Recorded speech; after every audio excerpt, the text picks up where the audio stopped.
Here we are. It's Friday, February 7, and 2025. And Jamie Brunson of First Person Arts, please take it away. Well, good morning. Well, good morning from Philadelphia, the Philadelphia area, everyone. Hello, world. I see people from all over, and I am deeply grateful to Eric Miller for allowing me to enter these sacred rooms that he creates around storytelling and to be able to just be inspired by each and every person in the room. It's an incredible experience every time. And so today, Eric is allowing me to share with you thinking about storytelling in action. And I'm going to ask the group, I'd love for this to be an exchange. What I'm not going to do, and I hope it's not too disappointing, but I'm not going to share a story. I'm going to talk to you guys about how to use stories in a structured way to make a specific impact. And, I'm going to ask, if I may, ask people, to tell me why you tell stories. What is the impact you'd like to see your storytelling have on the world? Beyond entertainment and engaging, anybody, tell me why you tell stories. What's the impact you want to have? Now, Jamie, in our culture of the Chennai Storytelling Festival, many people leave their cameras off, Okay. unfortunately, but That's okay. they have many reasons, and we don't question them. So, for example, now there are 27 people in this session, but only 9 of us have our cameras on. So I think we want to let people know if you don't have your camera on, you're still welcome to speak. And are you okay with people typing thoughts into the Zoom chat section? Absolutely. Whatever way you want to participate is welcome. So I'm going to go and turn on the chat. Good morning from upstate New York. Thank you. And thank you. I still remember your story from last year. Unfortunately, I need to leave now, catch the recording later. So, yes, so anyone, tell me what impact you want your storytelling to have on the world. Just shout out or put it in the chat. Yeah, yeah, Jamie, I'm Nina from India. For me, storytelling is about changing mindset to create awareness because I'm working with a group that is into changing awareness, creating inclusivity. So for me, it's all about uh, true stories. Beautiful, Nina, beautiful. Anyone else? The impact that we want our storytelling to have. Yes, so Nina said she wants to build awareness around something.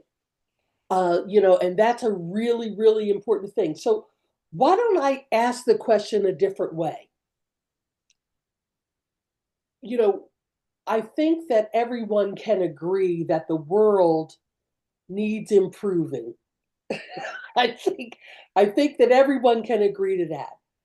How would you like your storytelling to make the world better? Compassion. Yes, it can be bring joy. It can bring Empathy. empathy. Yes, yes. Building awareness. What else? How else would you like to see the world impacted, made better by your storytelling? Connection, get What is it? connected, get Yes, connected. Yes. yes, connection. Yes. Yes. Nayana, So, I think you wanted to say something. yeah, hi everybody. Um, I think about this a lot because there's so much that we need, and I think about the magic of storytelling and how important storyteller has always been in culture. So I think I like it when when the audience feels taken care of, and Ooh. if I can give love and emotion and comfort through my story. Oh, that is beautiful. Love, emotion, comfort, make people think and feel. Yes, Bruce. Ramya, comfort. Yes, yes. You know, as storytellers, you guys give, and you give and give through your craft, through the gift that you have. And I think sometimes you don't understand the impact that it has on people. Yes, Nivea. There's something, Yes. oh, I'm sorry. Hi, there's something else I'm thinking. When I was a child, and even now, I don't have much of a budget for traveling. So when I was younger, I thought, well, if I do the stories, then I can learn about the cultures and travel through stories. Well, I'm very tickled to be able to be here and with everybody from our stories have connected us around the world. But there's many people who won't be able to get a bigger picture. So Absolutely. And I absolutely agree with you that you can learn about different cultures from wherever you are, especially now with the internet. Would yeah. anyone else like to answer the question, or should I go continue? Yes, Vasuji. Maybe I think when we tell stories, we look at other people's point of view. Oh, We, yes. yes, we can change our perspective. And that is one of the easiest way to avoid controversy, to make people look at things from a different point of view and make peace. Because otherwise we will always be on collision course if we hold on to our own views, right? So that is Beautiful. my belief. And did I pronounce your name right, Vasuji? Vasugi. Vasugi. Beautiful. Beautiful. And yes, I agree. Anis. Yeah. As a child, the best part of my day, the happiest part of my day would be listening to stories from my grandmother. And that is how I learned everything, whatever little I learned.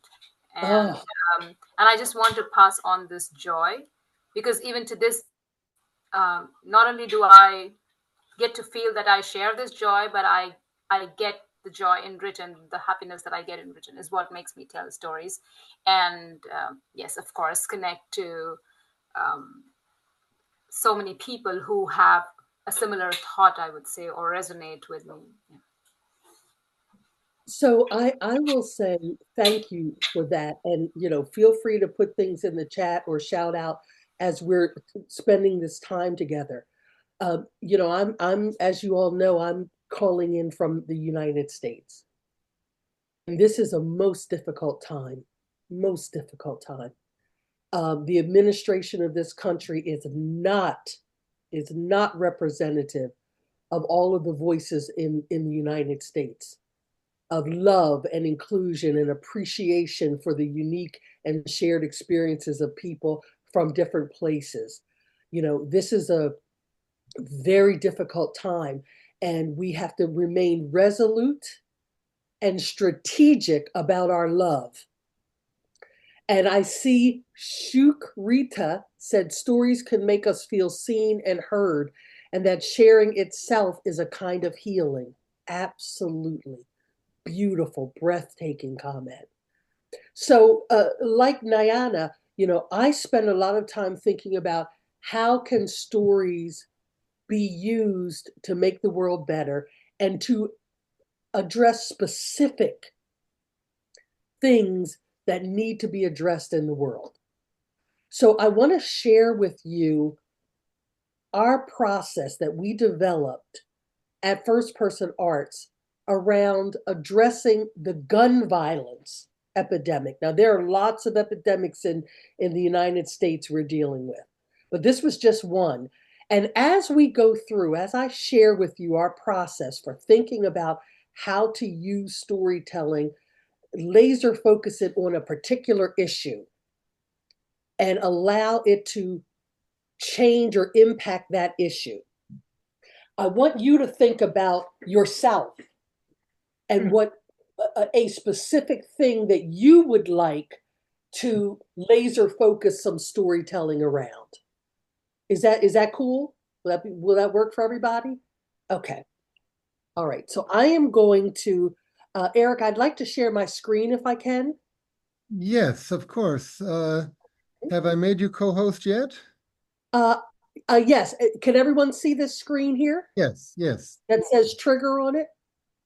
Okay. Yes. Okay, great. So I'm going to present this screen to you guys. So, as I said, gun violence is a huge, huge issue in Philadelphia and in the United States. And, you know, as in many issues, you may not see support from the administration and from the top around some of these issues that are desperately impacting people living in communities every day. So you have to take up arms to do battle where you are. So we've decided to create a gun violence intervention that centered stories from people impacted by gun violence to bring hope, help, and healing to others. Imagine, I want to open up your mind. Imagine if the people experiencing issues in the world were at the table when the problem solving occurred. If people at the decision making level and your neighbors could actually hear the true stories of people that actually lived through something, how would that change the way we think and feel? Because we can't always control what happens at other levels of leadership, but we can help what happens in the ground. So we created a gun violence intervention called Trigger that centers true personal stories. And we didn't do it alone. We did it in partnership with the City of Philadelphia Department of Behavioral Health. We specifically focused on the trauma that gun violence creates in communities. So we created a documentary film featuring some incredible stories of people impacted. And I want to share it with you. And I'm going to ask Vasugi, would you raise your hand for me? Because I can see your beautiful face. Raise your hand for me if you cannot hear the volume of this, okay? Okay, so I'm going to turn it on now. Only raise your hand if you can't hear it. Am I dying? I think I'm dying. I don't want to die. All I can say is, help me, God, help me, God. The gun violence crisis now led to more tragedy this Violence in the city of Philadelphia. Police there tonight. investigating a shooting that left 3 young people dead. What are your thoughts about will I come home tonight? You ever think about that? You don't know what it is to be a young black man in Philadelphia unless you walk in those shoes. I don't sit in parked cars. Too many guys get sprayed up like in the car. I can't count how many times I've seen a black man take his last breath. Before the trigger's pulled, 1,001 thoughts go through their head. Say no, no, no. Yes, do it. No, no. Selling drugs, that's synonymous with guns. 2 teens are dead after they were shot on North 56th Street. An 18-year-old man is shot tonight. The epidemic of gun violence that police are trying to get Gun violence is not the issue. It's a symptom of many, many issues. That look in his face said trauma, undealt with trauma. If we're taught that to be men, we got to be violent, and we're taught that violence is normal, and then we live in a country that has all these guns, then we're creating a recipe for a violence epidemic, a gun violence epidemic. The city is on pace to surpass last year's homicide. A black man in a crazy society, right? Not only did y'all shoot me, but now I gotta survive the rest of my life. This pain don't never ever go away until you dead. And that we need help. We need help. We need to be talking to somebody. Many years, I was part of the problem in my community. You lose that hope. And then when you find it with a vengeance. Today, I'm blessed to be part of the solution. So the best way to deal with hate is to deal with it in love and turn it around. A lot of them don't know that where if someone comes to them and say, look, I believe in you. I want to see you succeed. And I love you enough to want to see you 20 years from now.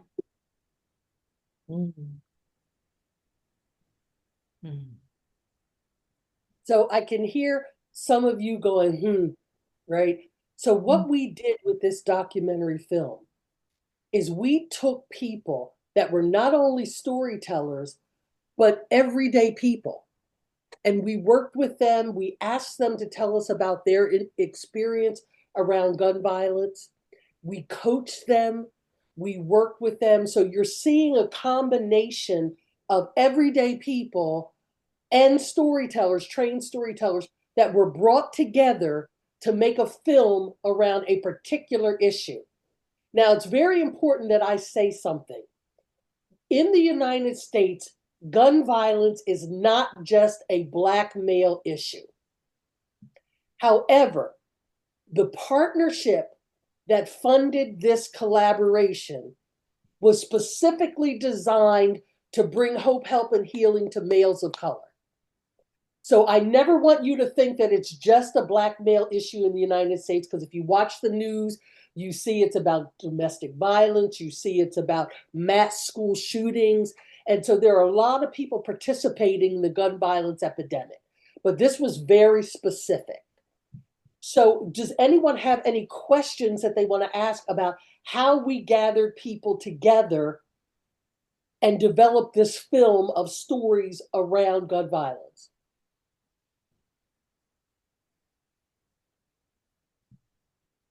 Well, I want to say a couple of things. Yes, please. First, as I wrote in the chat section, using guns to kill is also a very common method in men's suicide. Yes, Eric. So that's there. But I'm thinking, in addition to what you do in this movie, at some point it has to be, we have to work on solutions, including on the level of there need to be more background checks. The gun making industry should not have such control over everything.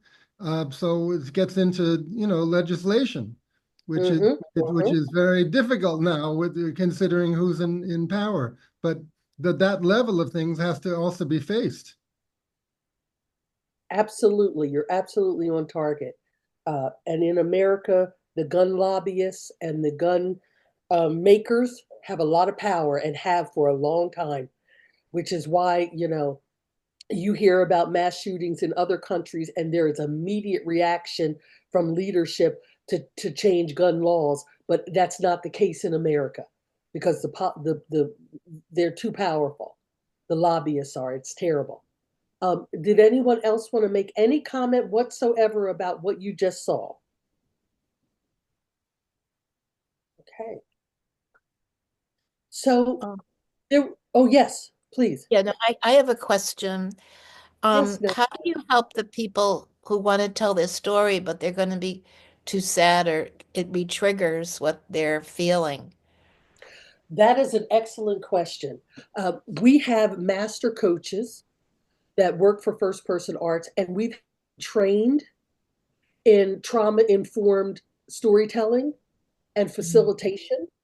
And also, because we have such a close partnership with the Department of Behavioral Health, we have access to supports for people. And I will tell you that in the rehearsal room, because, there are always, rooms where we prepare people to go on stage or in front of the camera, is incredible. There's so much healing that happens for people in these rooms when you gather a group of people together that have had similar experiences and have a workshop leader teaching them to tell their stories. It's incredible.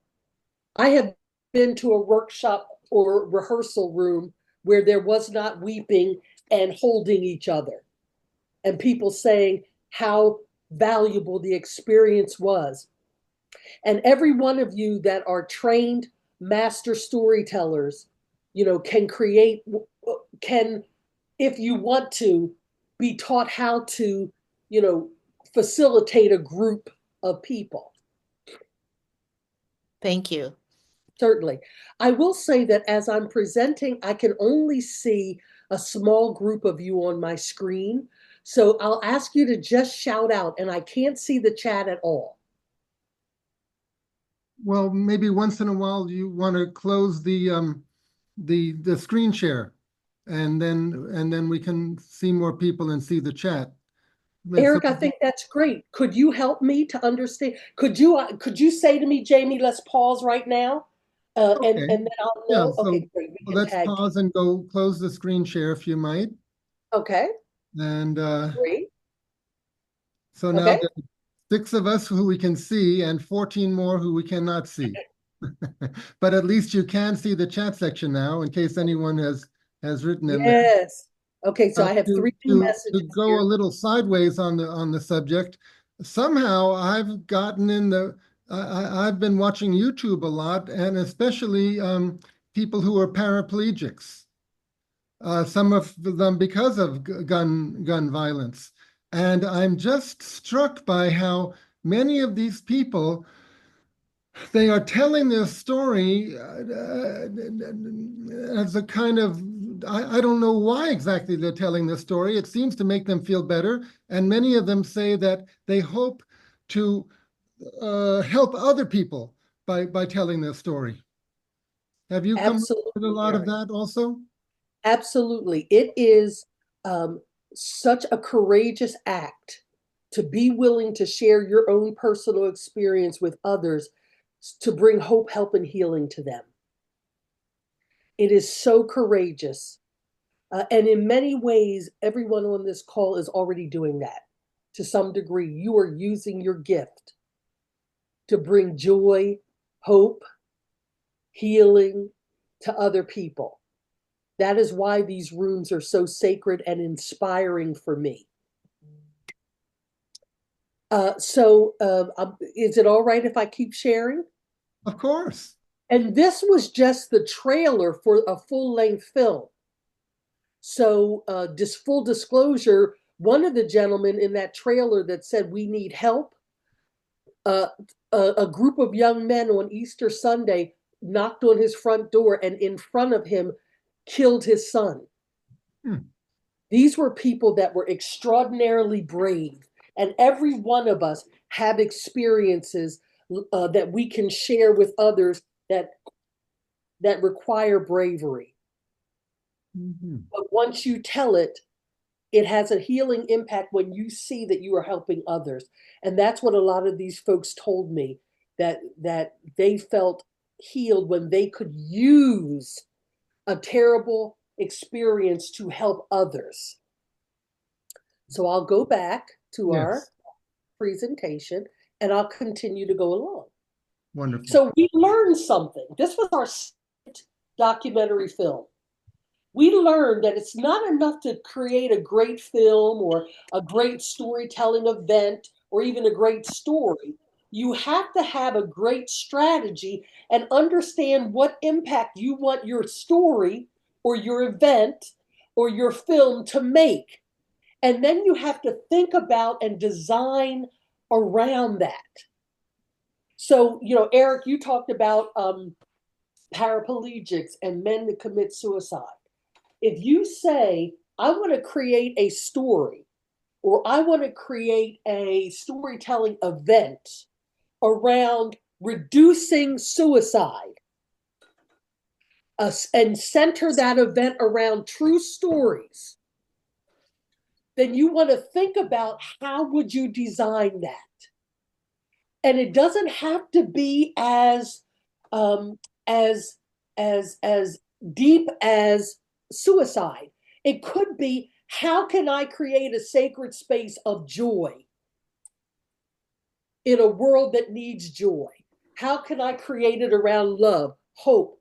This model can be used for anything.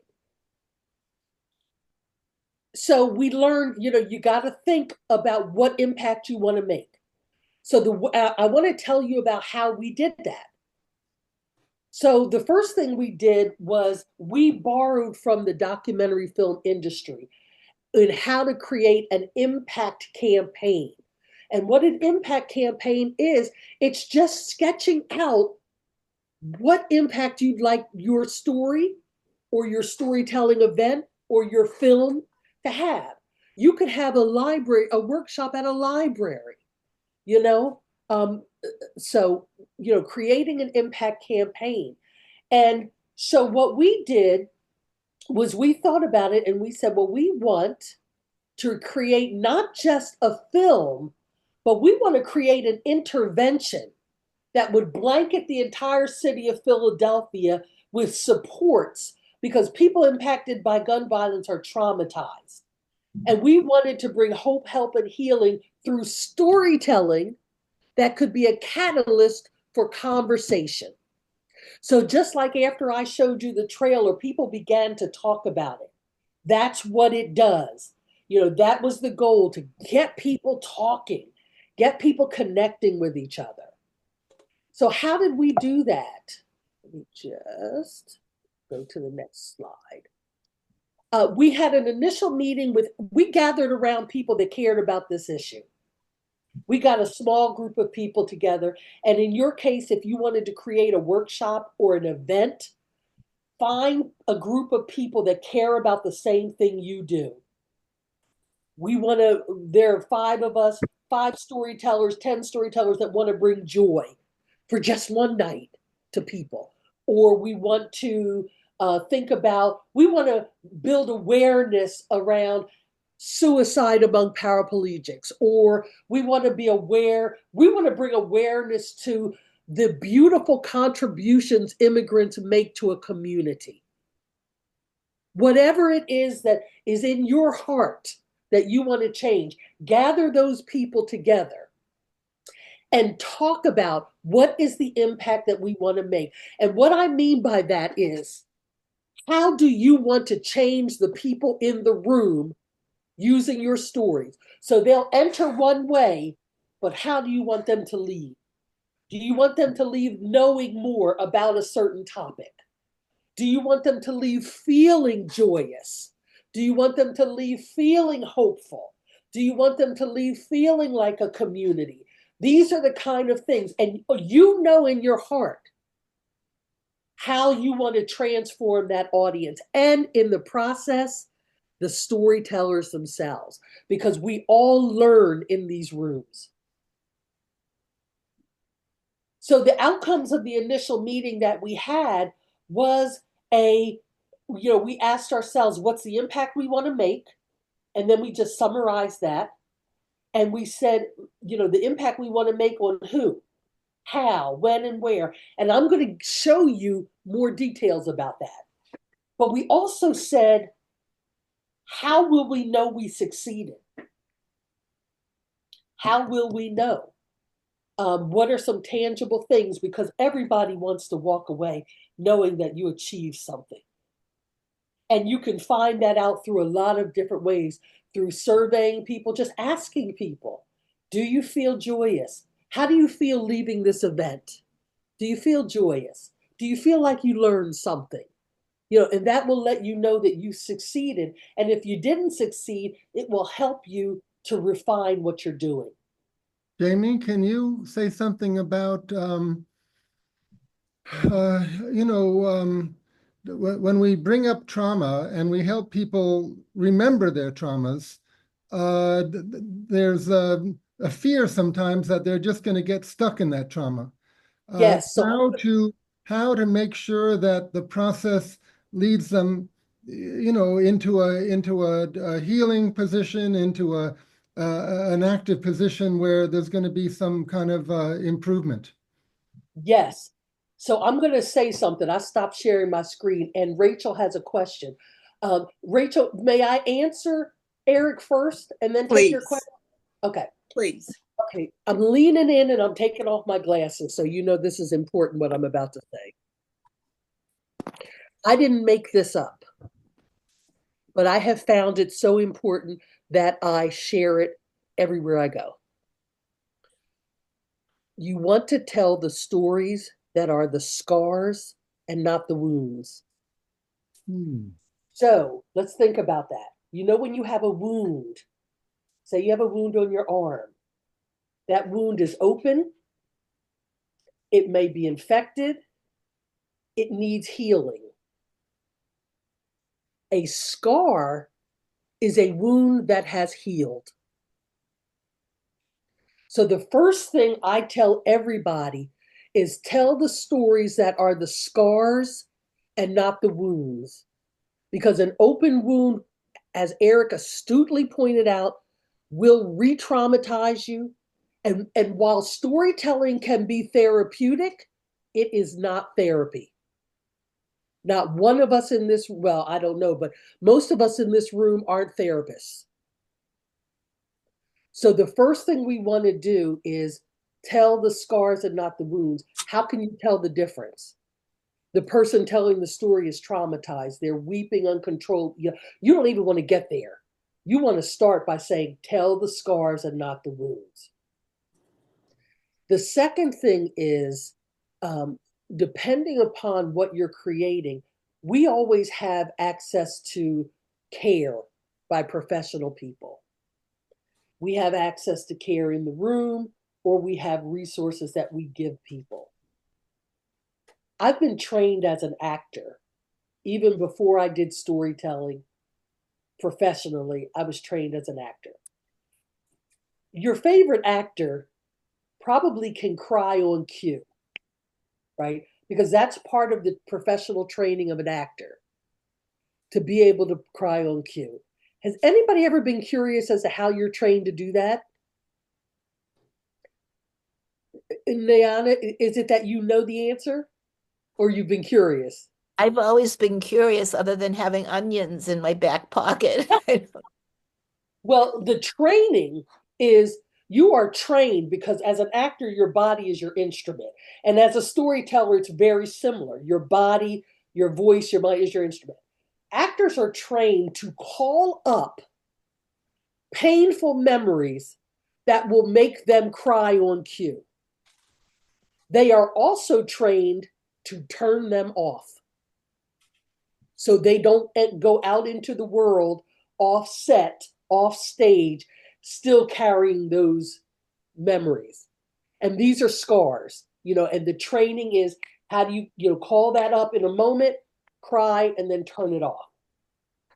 And so, I brought into my storytelling workshop training experience from my actors training about how to shut it off. And there are exercises that we can do. And I am available to help, most of the time, a hug, a pat on the hand, a you're not alone will do it, but not every time. Rachel, you had a question. Actually, it's two comments. On one hand, I'm listening to what you're saying, and I'm saying to myself, okay, what am I passionate about? What would I like to bring into this world through storytelling? On the other hand, and I'm being very personal now, my parents were Holocaust survivors. And my father at some point went into the Pittsburgh public schools and he talked to school children. And I don't know what he told them. I do know that they wrote thank you notes. And I wish that an organization like yours had been around for him, because he had no one to help him process how he was going to feel afterwards, how he was going to feel telling these stories. My mother said that for years, they did not hide their experience from me, but they didn't talk about it. So I wondered what got him started to talk into the schools and to give public testimony. And my mother said, a professor from the University of Pittsburgh said, if you don't talk about it, who will? But I do know that my father would have nightmares after going to the movies and seeing World War II movies. I do know that he felt it was rewarding to go into the schools, but it was also taxing emotionally. And as I say, all the things that you are doing, I'm looking at in retrospect and thinking about my parents' experience and seeing the kind of support you give, how you help people go back into those memories, especially when you said talk about the scars and not the wounds. I wondered how my parents could talk about what happened and turn it off. So, and this still applies for me to learn from myself. Rachel, I was going to tell you. Oh, go ahead. I'm sorry. So what you're saying is so powerful and meaningful to me on two different levels. Rachel, I want to thank you for that and tell you that your father sounds like a great man, because a great personal sacrifice to himself and a courageous man. He went out and talked to people, because we know what we know about the world and history because people were brave enough to tell it. Yes. If storytellers weren't brave enough to tell the truth and speak the truth, we would not know what we know about history. So I want to thank you for that. And it's an honor and a privilege to be in this room with his ancestor. And you know, it is quite moving, powerful work. And you could focus on joy. You could focus on hope. You know what I mean? You don't have to focus on the hard stuff initially. But Rachel, you know, the Holocaust perspective is very important to my organization, and making sure that history is told and not by the hunter, told by the lion. Because there's an African proverb that says, the lion's story will never be told by the hunter. This is why we get deniers now that are trying to wash history, which is crazy. But anyway, I don't want to, you know, go there. Eric, yes. There's a popular saying in the field of psychology, which I'm in, that the second experience of a thing can be a liberation from the first experience. Oh, but that's I think what you're teaching us about today is how to make that second experience, that recalling and retelling, how to make it a liberation from the first.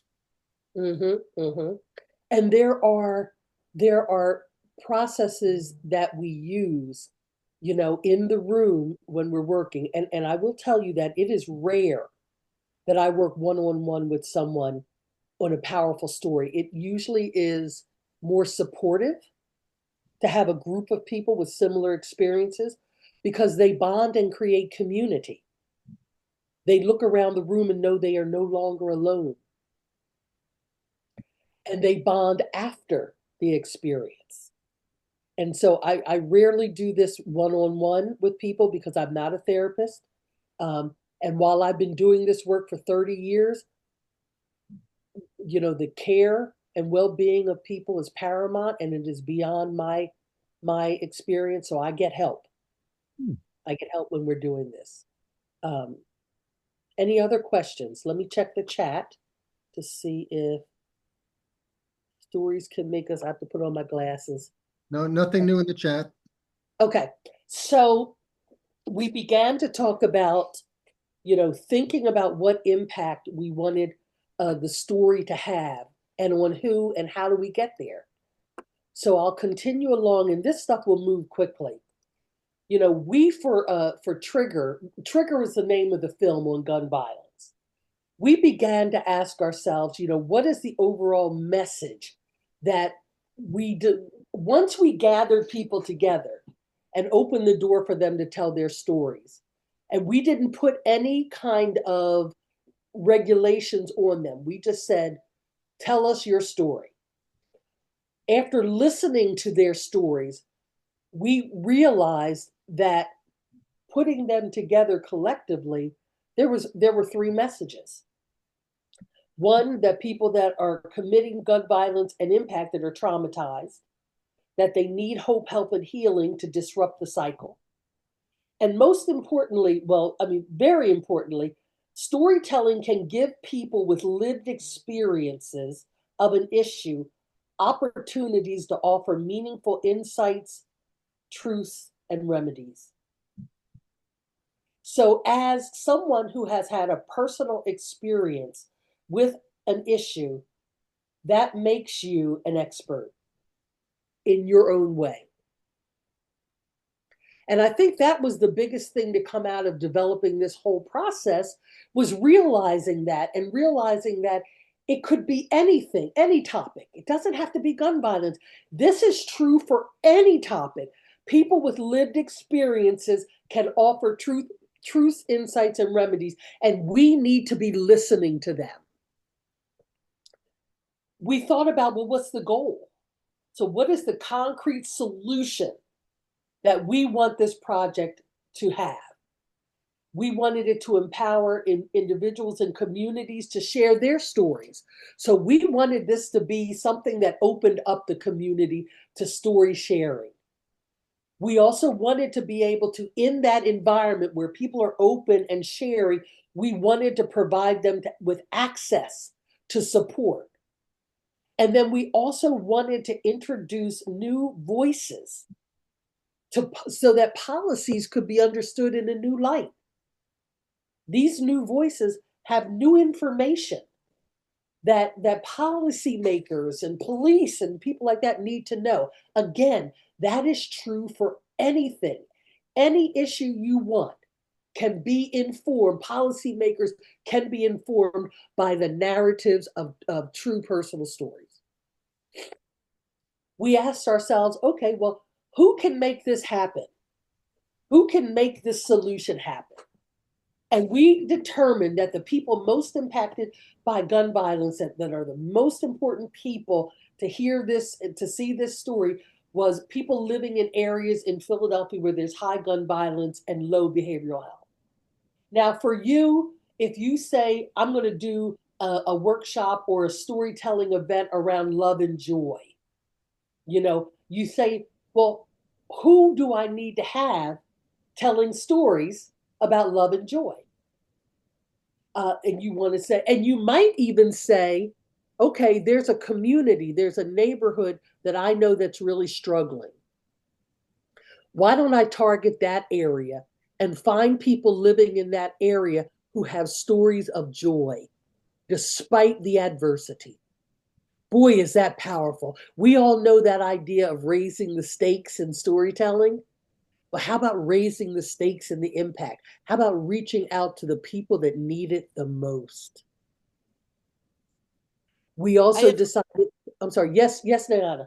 I have a question based on an example. Yes. So my example, I just finished doing some storytelling for compassion for strangers and how do we help the stranger? Ooh. And it says in our Torah 36 times, it's repeated 36 times, take care of the stranger, because we were strangers. So we know a lot of people who have stories about being immigrants and the hardship, but how do you get from that step to the people that impact? Okay, so you might choose a particular neighborhood that is experiencing an influx of immigrants to focus on, because that neighborhood needs to stand the beautiful, beautiful impact world communities, immigrants from around the world can make on a neighborhood. Okay, good. And this is something, Niana, that when you have that initial meeting with the stakeholders, that's one of the questions you ask. Where do we go with this? Okay, thank you. Yeah. And then impact dynamic is, what is the change you want to make? Do you want to change behavior? Do you want to change structure? Do you want to build awareness? And that's where I talked about, how do you want people to leave that room, that event, that workshop? Feeling joyous, feeling love, feeling a sense of excitement around immigrants coming into their community. Do you see it, Nana, how powerful this could be to a community that's about to receive, or even a community that has that is dealing with hate around immigrant community? This could serve to really change things if people had a space to just listen. Don't be afraid, just listen. Thank you. There was a question in my committee that was planning this weekend that we had with stories.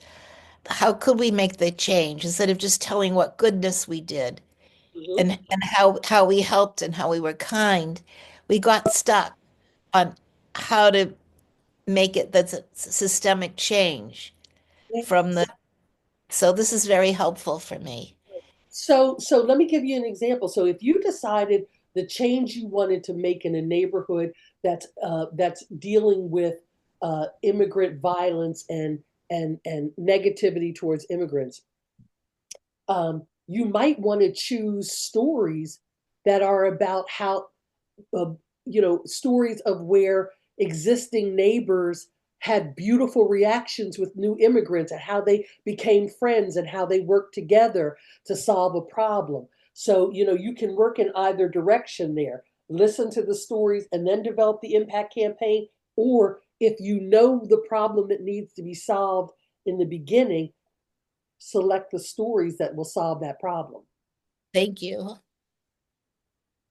And then the final question that we asked was, if we know what the solution is, we know who we need to deal with in order to get the solution, we know what we want people to walk out with, what needs to happen in the room in order to deliver on all that?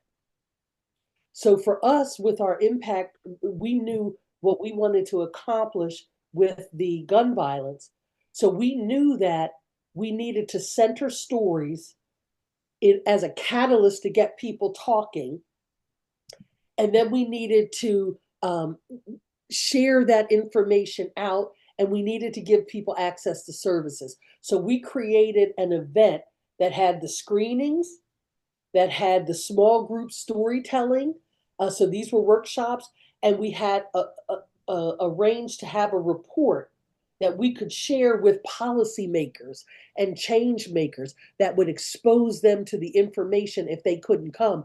But I will tell you, we had the FBI, the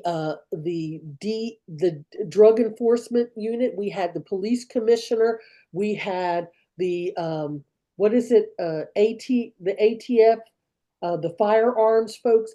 They came to these events to hear people telling their stories and to hear what communities had to say. We had council people, we had senators that said, we want to hear.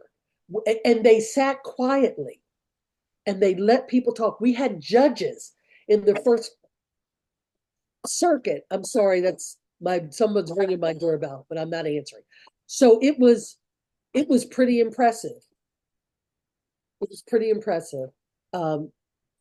So I've created a blank form for you guys that I'm going to share in the chat, that you could begin to kind of sketch out the impact that you want to have. And it really just lays out the questions and then sample answers for you to look at. The rest of this is about, how we targeted specific people. Like, remember I said we wanted to go with places where there was high gun violence and low behavioral health. Well, we went and did the research to find out what the zip codes were in Philadelphia, how they broke out in terms of demographics. And we even found out from those folks what they needed. So, because we asked the question in the event, well, what do you need to reduce gun violence in your neighborhood? And we created this document that allowed us to share information with policymakers. We created an impact tracker. So if we knew, what made this event a success, every time we did it. Now I'm going to tell you, for this, we worked with 52 partners, including the local national public radio station that aired the film. 7,000 people have experienced the film, and 4,000 have experienced it in person. 52 partners and thousands of people. This stuff, we designed the intervention. We knew how we would have to, organize the event.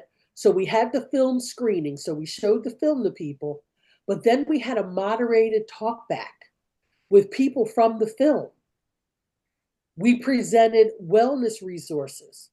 So if someone was triggered in the room, we had a care space set up next door that you could get up and walk into and talk to someone.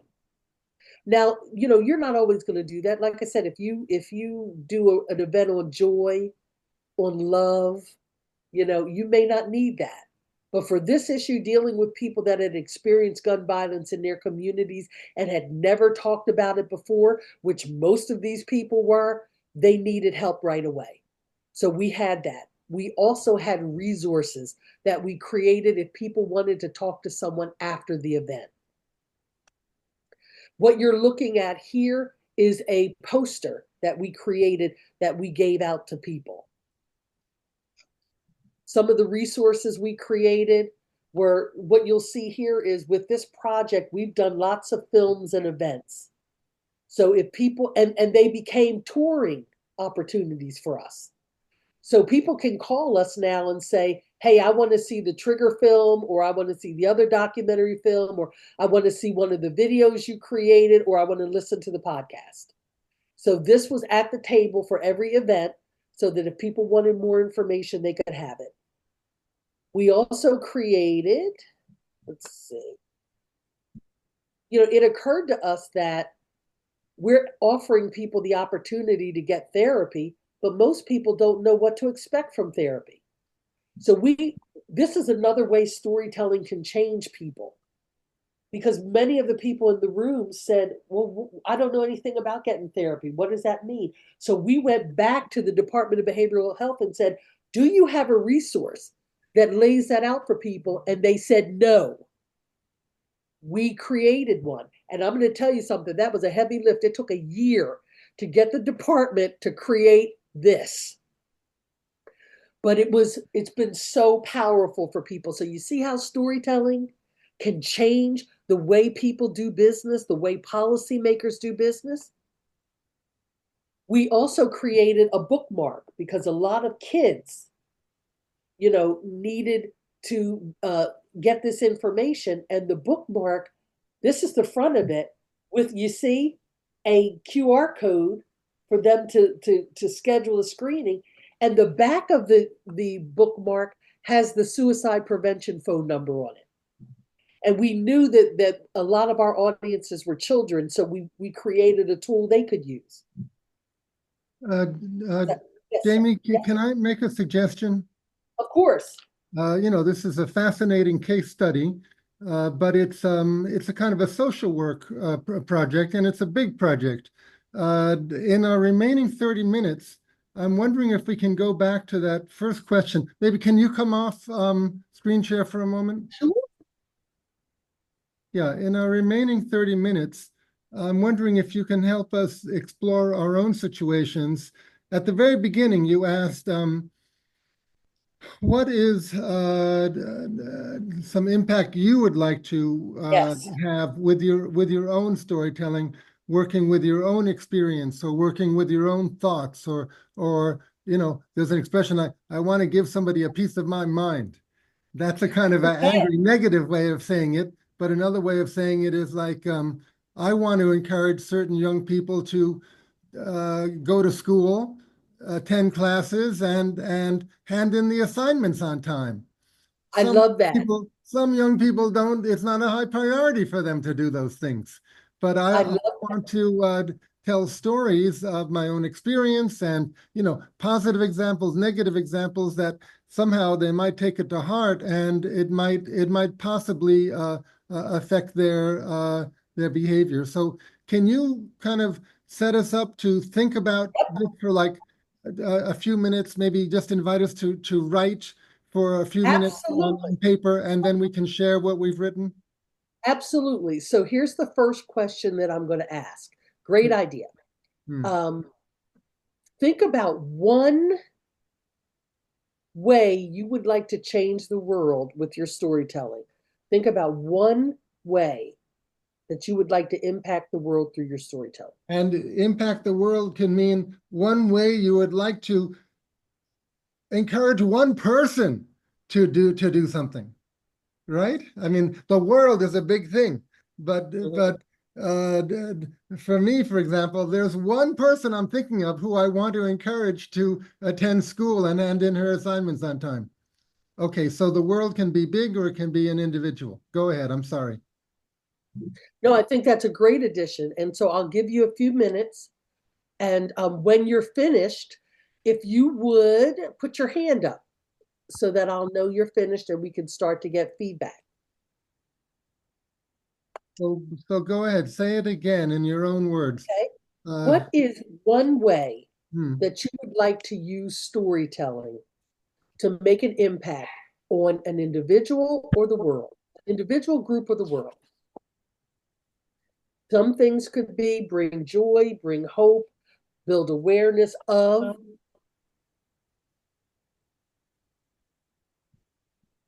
And we can start thinking about how we might actually do it with storytelling. Right. Well, we're going to take one question at a time. So Okay. the first thing we're going to do is we're going to ask, what's the change you want to see your storytelling make? Mm-hmm.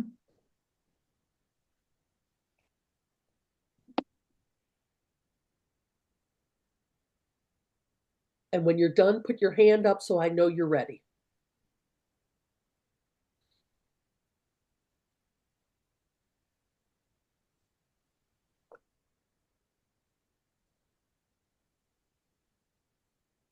I don't know how to put my hand up electronically.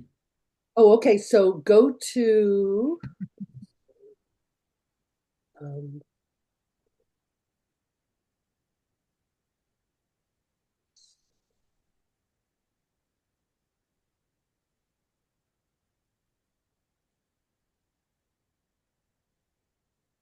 Does anyone know how to do it electronically?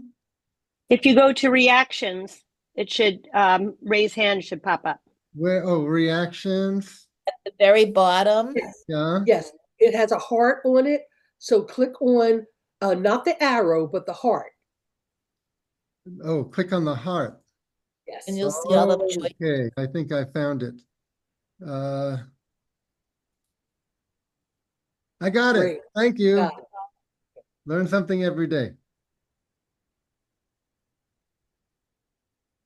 Oh, thank you, Rachel, thank you, Claire, for the heart.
Okay, I'm going to give us 2 more minutes.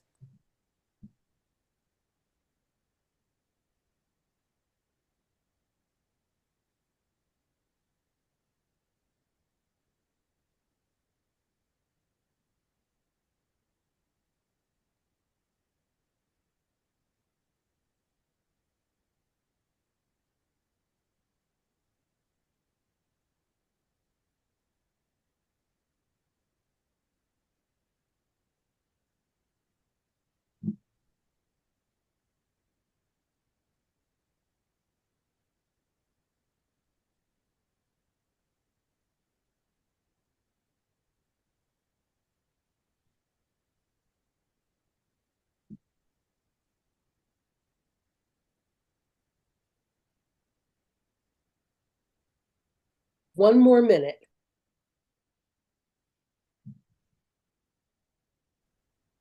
Hi, Eileen from Michigan, fellow American. Nice to see you.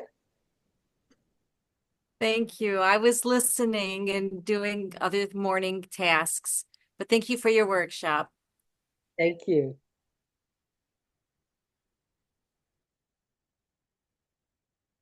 Jamie, do you also work with the mayor's office in Philadelphia? Oh, you're on mute, yeah. I need to work more closely with them. So if you know someone there, that would be great. I think she still works there, Shoshana Brickman. Shoshana. She works on environmental health policies.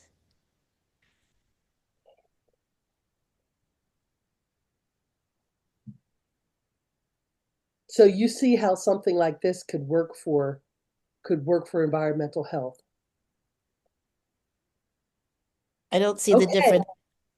I don't see the difference between public health and environmental health. We're all an ecosystem. You get that. You get double thumbs up for that, Diana. So they Okay. should- So let's hear some folks talk about how they'd like to see their storytelling make an impact. So Eric, would you start? Yes, I've done a lot of academic work. I did a school, then I did a BA, an MA, a PhD, and along the way, towards the end, I actually got confidence in myself to be able to research and write an essay. I mean, towards the end, I really realized I knew how to do it. But for most of the time, I was kind of desperate and really didn't know if it was going to work. But so what I want to do is convince young people, one young person in particular, to do an assignment and hand it in on time. So what I want to say, what I want to tell the story of my own experience that I found that doing a little bit at a time, a little bit each day, is the way to do it. And just once I get the project clear in my mind, to let my mind take over and just think about it and write notes and not hope or expect for the whole thing to appear,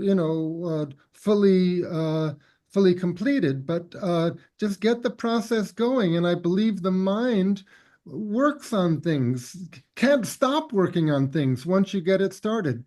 So I want to tell about this experience I've had of letting my mind do the work. But I know what sometimes is said to me by a young person is that I have anxiety. I freeze up, and I can't do it. So I don't know what to say to them aside from maybe see a therapist. But what do you say if people say? I'm too, I have anxiety. I have anxiety attacks. First of all, I love that. So guys, I'll ask the group, how do you think that storytelling that would convince young people to complete an assignment and hand it in on time could be beneficial? Go ahead, Diana. I have this on the top of my head because it's very similar to my question of how to increase self-value and self-confidence. So I took 50 years before I had the courage to write out an outline for Eric and to be able to tell this, do a workshop here. It's been a 50-year struggle. And when you don't have good perception, or if you have a neurological difference, and my perception isn't consistent, it's like sort of like aphasia. So I don't have confidence in my own experiences. I could look at a word one time and it looks different, and another time it looks okay. So, but one thing I do know is helping the person to relax and play and to feel comfortable in them, that we feel relaxed, that we feel confident. I think what I'm looking back at it now, I was always told I was a terrible speller, I was lazy, all the negative things outweighed what I knew about myself. And so how to feel better, how a kid could feel better about themselves and have the agency and feel empowered it's a lot of courage. If you have trouble writing or trouble reading or trouble understanding what the topic is. Outstanding. Anyone else?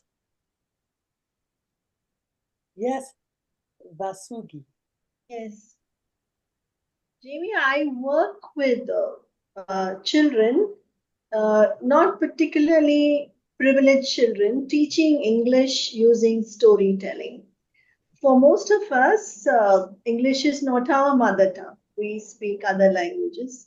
But our schools are geared towards English because if we study in English language based schools, there is scope for better admission in colleges and higher studies, and other benefits are there. So parents admit children into these English language schools, but the kids have no way of reading English books, speaking English with anybody, or even hearing the language. They don't. So they struggle a lot during the early years trying to speak, learn, and be confident English speakers. So I as a storyteller, I teach them. I do storytelling sessions in such schools where I encourage them to put together small sentences, phrases, short stories, whatever they have to speak in English and be confident in speaking the language. And this is very difficult because some of them have already convinced themselves they're never going to speak English. They say they will rather write it, they will learn it, but they're not going to speak it. They say the writing and learning is okay. Academically, they can look at it, they can write, they can learn, but they can't speak. And one way I encourage them is I have a handheld mic and a speaker, and I go around to every class and I encourage them to speak to them in the mic and say, okay, now I'm going to tell you a small story. Can you tell it back to me in your own words? Use your own phrases. Something to get them open their mouth and talk and speak. This is what I do. So this is a change I'm hoping my storytelling is going to bring. So Vasugi, basically you have identified what the impact is that you want to make. You've identified a technique for how you could get kids to talk and speak in the language. You already have your audience. You know who you need to impact. And so in many ways, you have informally done your impact campaign, right? And you also have a mechanism in place to measure whether it's successful or not, because don't they get tested in English? Yes, they do get tested in English in schools. Yes.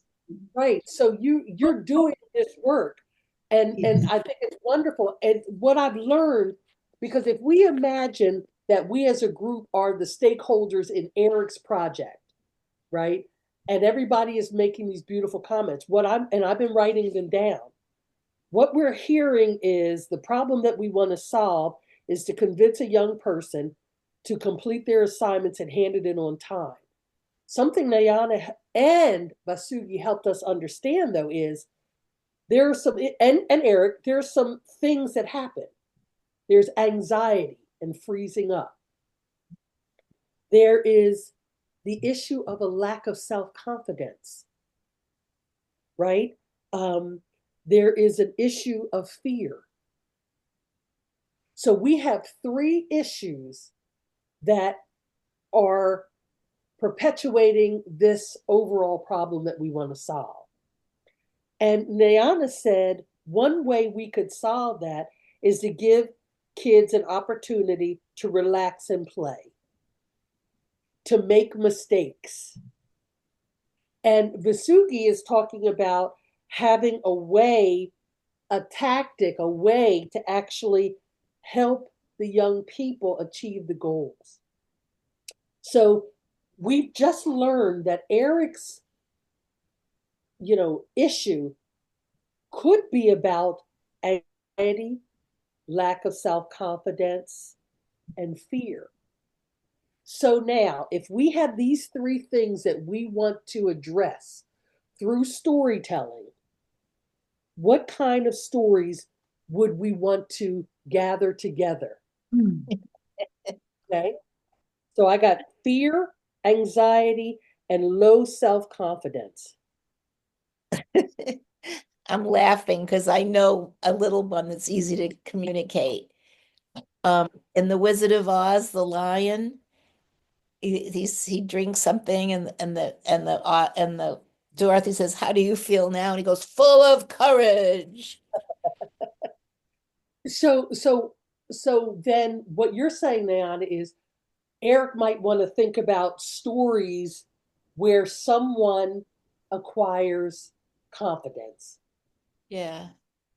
Another story might be about someone who has low self-esteem, and by the end of the story, they have demonstrated to themselves and have increased their own self-confidence.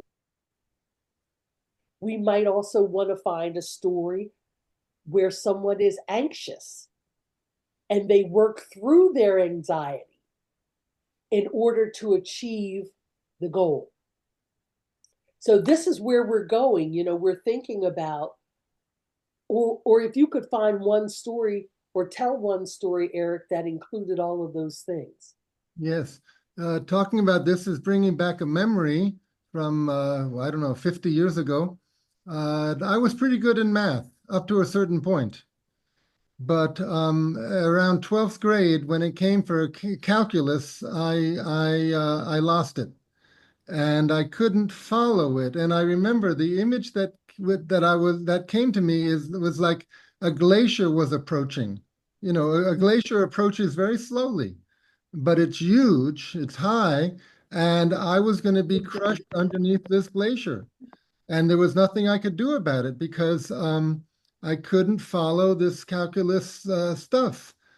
So, of course, one solution is to ask for help, but sometimes a young person is afraid to ask for help, or it's not possible. The parents don't have money, or the school's not set up to do it. But I very distinctly remember the feeling of the approaching glacier and that I was going to be crushed by it, and there was nothing I could do about it. Mm. Mm. And how did you get past that moment? I don't know. Somehow I did well enough to get into a college.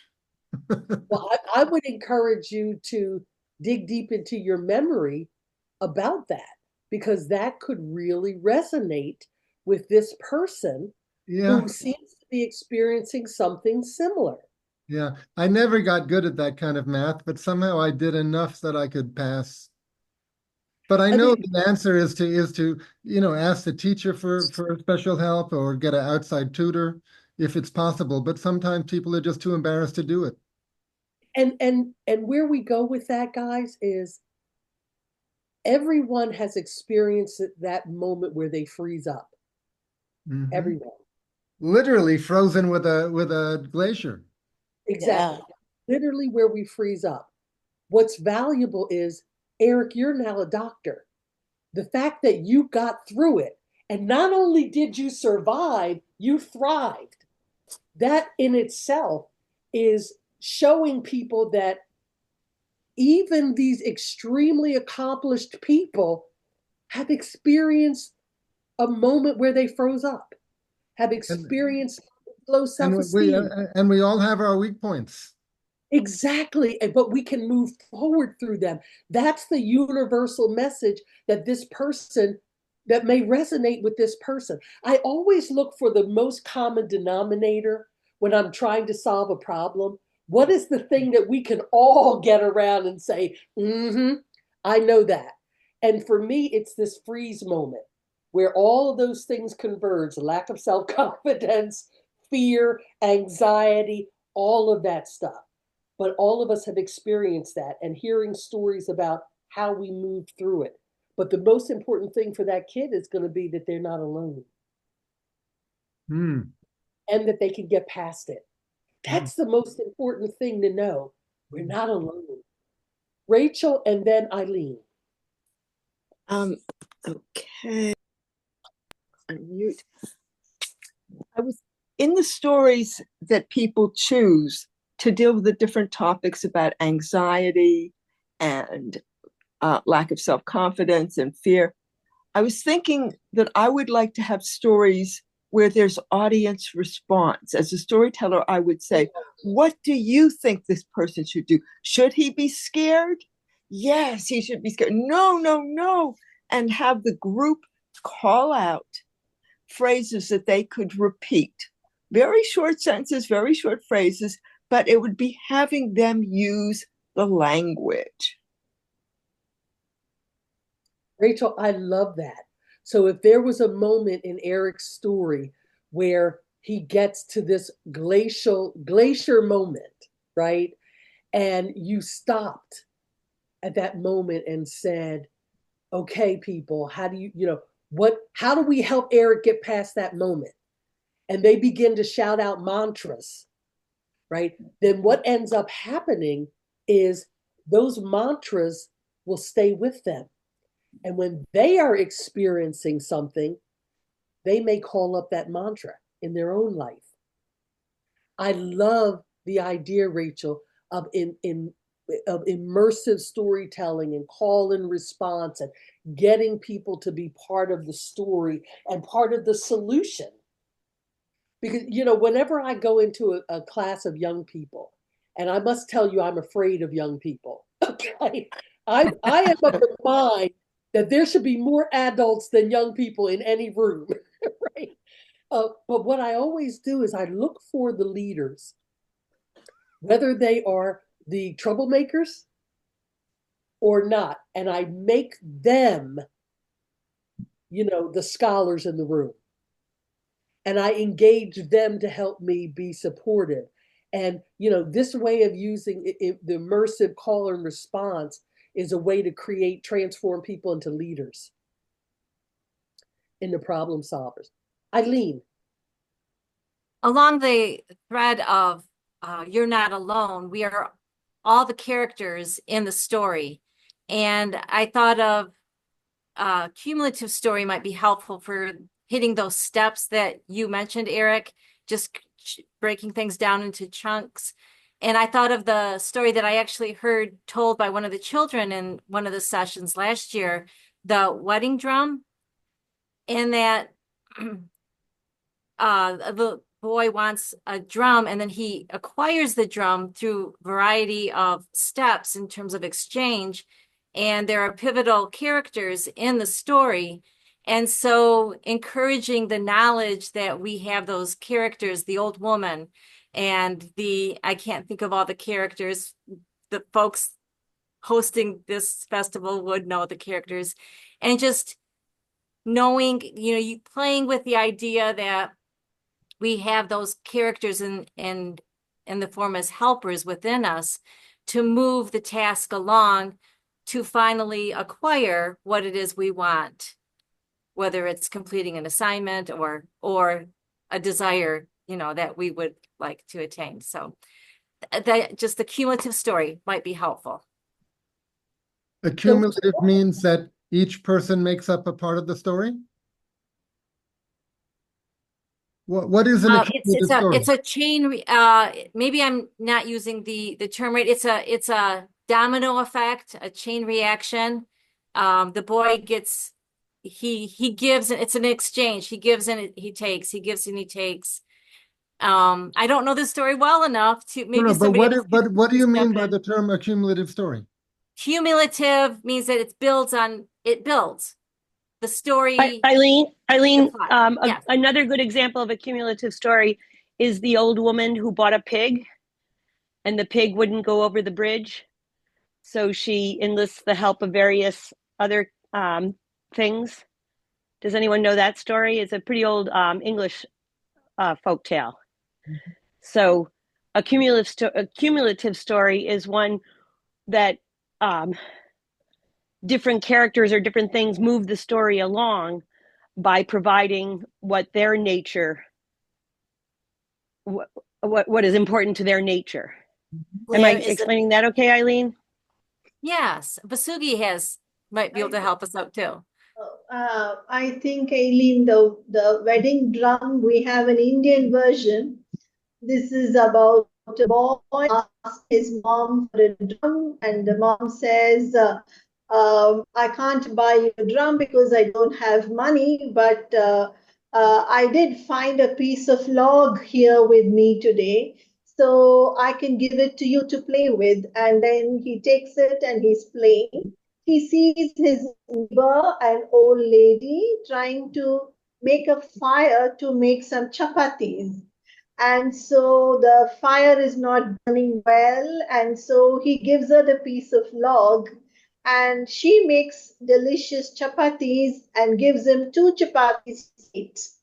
So he takes the two chapatis and he is walking, wondering what to do, when he hears the potter's baby crying. So the mother says, it's still not time for dinner, but my baby is hungry. So he gives the chapatis to the baby, and the potter lady gives him a pot. So he takes the pot and is going home, and on the bridge he sees the washerwoman and the washerman having a fight, and they are fighting because their washing pot has been broken and they can't do the washing that day. So he offers the pot to them, and they are happy to take the pot, and they give him a red colored beautiful coat. So he takes the red colored coat and he's walking when he comes across a bridegroom, sorry, a man with a horse, and the horse is refusing to move, and not happy with having to go wherever it needs to go because he's hungry. So he gives the coat to the horseman, and then he leads the horse to the water, gives it water and food. And the horse comes with him when he comes to a wedding party where the groom is anxious and walking up and down because he doesn't have a horse to ride on during the wedding procession. So he gives the horse to the groom to walk in the procession, and the groom asks him, "What do you want in return?" And the boy says, "In the wedding party there are drummers and musicians." He says, "Can I have a drum, please?" And then the bridegroom buys a drum from one of the players and gives it to the boy, and he's happy to go home with the drum. So that is the story. Okay, all right. So that's a cumulative story. Great. nice, So nice. yeah, Rachel, and then Nyana. One of the things I thought was, if you are having children who have resistance, I would have them play the different roles, the different voices. A group of kids could express, "Oh no, I don't want to do my homework. I want to go outside and play. I don't have time and I can't succeed." And another group would talk about, "Well, you know how proud you would be of yourself, and you won't be worried the night before, you won't have stomach aches." Or think of one side says, "I'm not smart," and the other side says, "Well, you've solved X, Y, and Z problems." And so you get the different voices of the thought process going on, and have the group debate the different sides for whatever it is, the fear, the anxiety. And I like you're always coming at it in an immersive way, an engaging way, and I love that you're thinking about it like that. Nyana, I know you had your hand up as well. Yeah, no, I have two short little ones. I like to use music because it changes your nervous system, the polyvagal thing and relaxing. When you breathe slower when you sing, and it's more relaxing. So there is a new song that I know. It's the words are "You're not alone." It says, "We're not alone, we're not alone." It just goes all the different. "We're not alone, you're not alone." It's by Ali Halpert, and it's a pretty new song, but it's like a chant. That's And great. the cumulative story made me think, you know, the story, The Turnip? Eric, you know, the one that The enormous turnip. the enormous turnip, and then somebody put a song to it. Turn up, come on up. Turn up, come on up. And they keep inviting the lady and the dog and different people that are on the farm. And finally, when the little mouse pulls, it comes up. But it's just Wow. like the more help you have, and I think modeling asking for help or saying, "Hey, I could help," or would make it easier for a kid to turn Yeah. around and say, well, maybe I could try that. I think that's great. And we're close to wrapping up. And I want to just say, I want to just reiterate a couple of things that have come out of the group. When you're thinking about um, what problem you want to solve or what impact you want to make with a particular story, once you identify, what that issue is, like Eric identified that it was to convince young people to do their assignment and hand it in on time, then ask yourself, explore what's the common denominator, the most common denominator, which we talked about anxiety, we talked about self-confidence, we talked about fear and freezing. So find out what, deconstruct that issue into what components need to be included in a story to address that. And then you can build story based on your own process. Rachel has made some great comments about immersive processes. Eric has already said that he has a personal experience, that he's aware of half of it, you know, and maybe that internal deep dive into the rest of the story, Eric, because there are no coincidences, could be bringing something back up that you need to recall, as well as that young person. So, identify the issue, break it down to its most common denominator, then build your story and the way that you want to tell the story from that. So that's the whole point of this model. And when I talk about being strategic, and Vasigai really has that with her class already, thinking about that. But we're being strategic about how we can help someone through storytelling. And then just, I use the word execute, but then just have the storytelling. So it could be a group of young people around a table.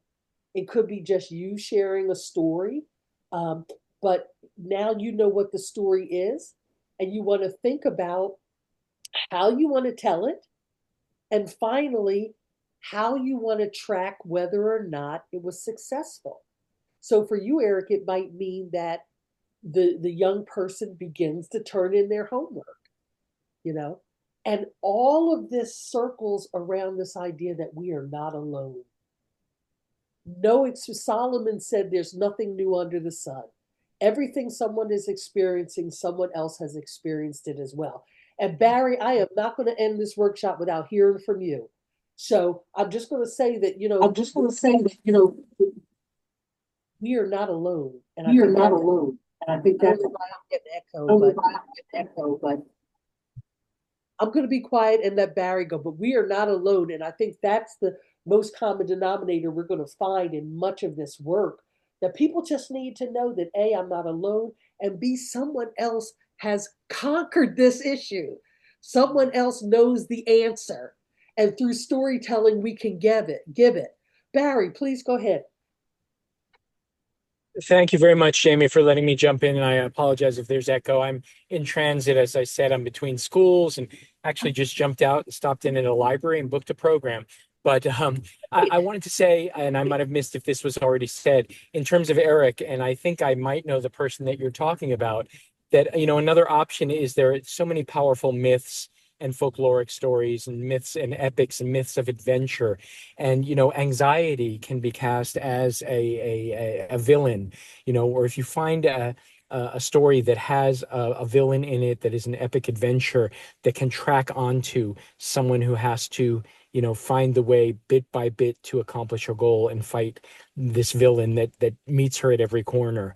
That might be a way, especially, with a young person who is a young adult and might really, really dwell nicely in a mythological realm. So thanks. Yes, and we say people have their demons. So certainly anxiety could be a person's demon. Absolutely, Eric. And Claire has broken it down pretty nicely in the chat.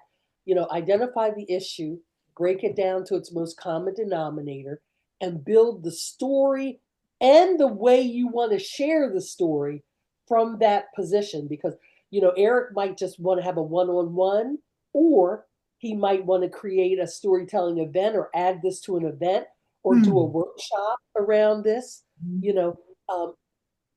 and then have in mind how you're going to track the success. How are you going to know if this is a success or not? And I am always available through Eric if anybody has any questions, anybody wants me to weigh in on something. But this has been an incredibly valuable session for me. And as always, it's been an honor and a privilege to be in a room with you beautiful, beautiful storytellers. Well, thank you. Thank you. We we appreciate your experience and expertise in this field very, very much. We know you've been working in this area for many years, and you've really helped. I put the webpage of firstpersonarts.org in the chat section. So let's first of all, shall we stop the recording? Yes, we'll stop the recording.